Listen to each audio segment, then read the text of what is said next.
Class 6।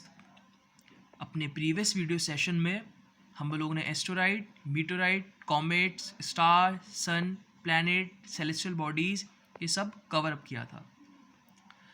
अब हम आगे बढ़ते हैं और पढ़ते हैं कि जो हमारे 8 प्लैनेट्स हैं सोलर सिस्टम में, हमारे सौर मंडल में, उनका जो रास्ता है रिवॉल्यूशन का, मतलब वो जो आपका जो एक रिवॉल्व करते हैं अराउंड द सन, जो परिक्रमा लगाते हैं सूर्य के चारों ओर, वो अपने एक निर्मित जो उनका जो नेचुरली जो मेड जो आप उनका पाथ है वो उस पर ही चलते हैं। उनका एक फिक्स्ड पाथ है, उससे वो अलग हट नहीं सकते। समझ रहे हैं आप? उनकी एक ऑर्बिट है, वो उसी पे ही अपनी परिक्रमा जो है वो पूरी करते हैं, चारों ओर चक्कर लगाते हैं। जैसे कि हमारी जो पृथ्वी है, हमारा जो ये ग्रह है जिसको हम ब्लू प्लैनेट भी कहते हैं, ये 365 दिन 365 डेज़ लेता है अपना एक चक्कर पूरा करने में। सूर्य के चारों ओर चक्कर लगाने में हमारा ग्रह 365 दिन लेता है।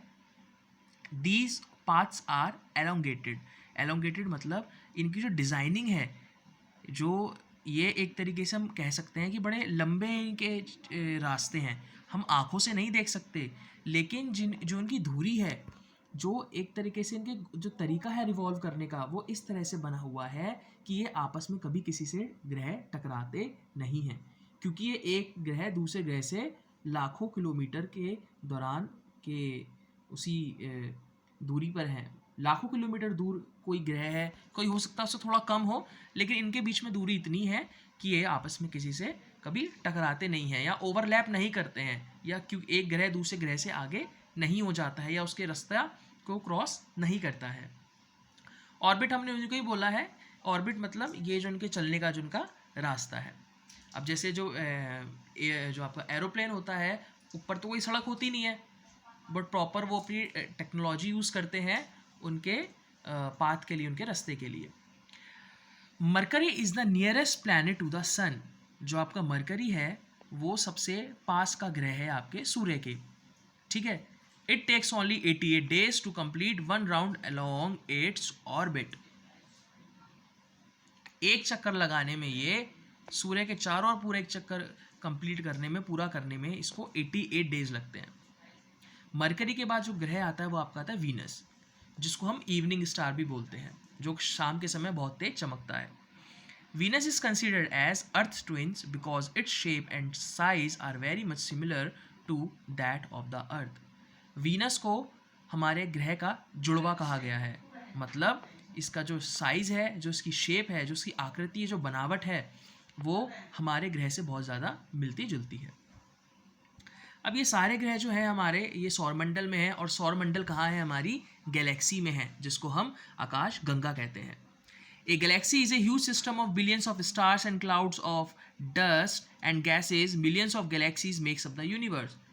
आकाश गंगा के अंदर असंख्य तारे होते हैं, उनमें कुछ गैसेस भी आपको दिख जाएंगी, कुछ आपको ग्रह भी दिख जाएंगे। असंख्य आपके तारे हैं और उतने ही आपके ग्रह भी हो सकते हैं। ये कई सारी आकाश गंगाएं मिलकर ब्रह्मांड का निर्माण करती हैं, मतलब एक अनंत ब्रह्मांड के अंदर अनंत आकाश गंगाएं हैं, और उन अनंत आकाश गंगाओं के अंदर कई सारे अरबों खरबों सितारे और ग्रह होते हैं। समझ में आया आपको? नीचे हम पढ़ते हैं that conditions favorable to support life are probably present on Earth. The Earth is neither too hot nor too cold. It has water and air which are very essential for our survival. The air has a life supporting gases like oxygen. Because of these reasons, the Earth is a unique planet in the solar system. हमारे ग्रह पर जीवन उत्पत्ति के लिए, जीवन के संचार के लिए ऐसी कंडीशन, ऐसी परिस्थितियां हैं प्राकृतिक तौर पर जिससे जीवन पनप सकता है। गैसेस की बात करें तो oxygen, nitrogen, carbon dioxide, helium, argon, ये जितनी भी गैसेस हैं ये हमारे एटमॉस्फेयर में हैं, जो कि जीवन को चलाने में सहायक होती हैं।